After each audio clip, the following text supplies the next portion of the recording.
Bonjour, moi c'est Sonia, créatrice de la page Remedy SOPK, une page où on parle du symptôme des ovaires polykystiques et d'astuces naturelles pour apprendre à mieux gérer ces symptômes SOPK. Alors, je reçois des messages de jeunes filles, de jeunes femmes tous les jours qui me disent j'ai les ovaires polykystiques, j'ai été diagnostiquée avec la dystrophie ovarienne ou le PCOS comme je le dis. Et ça fait 1 mois, 2 mois, 3 mois. Parfois même, il y en a qui me disent que ça fait des années qu'elles n'ont pas eu leurs règles. Donc, la première des choses que je dis, c'est d'aller consulter un gynécologue. C'est important parce que le gynécologue va recommander des examens ou des analyses pour pouvoir savoir le taux, le dosage de tes hormones. Comme ça, tu pourras savoir lequel ou lesquels de tes hormones sont déséquilibrés. C'est important. Parce que quand tu ne sais pas ce qui se passe à l'intérieur de ton organisme, tu ne peux pas savoir ce que tu peux faire pour y remédier ou pour gérer les symptômes.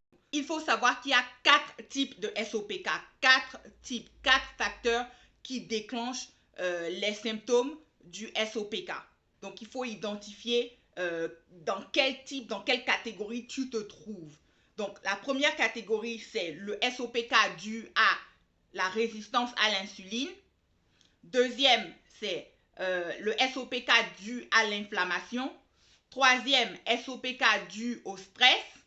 Quatrième, SOPK dû à l'après-pilule. Donc, pour les femmes qui ont été sous pilule contraceptive pendant un bon moment, ça peut déclencher des symptômes de PCOS. Donc, est-ce que c'est possible d'avoir un SOPK qui est déclenché par plusieurs facteurs? Oui, c'est possible. Donc, tu peux avoir un SOPK qui est déclenché par la résistance à l'insuline, le stress et l'inflammation. Donc, oui, c'est possible. Le facteur le plus commun qui déclenche les symptômes du PCOS, les symptômes du SOPK, c'est la résistance à l'insuline. Il y a des statistiques qui montrent que 70% des femmes qui ont les symptômes d'ovaires polykystiques font aussi de la résistance à l'insuline.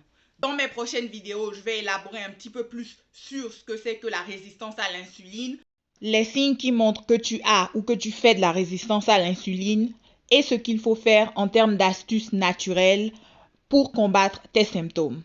Abonne-toi.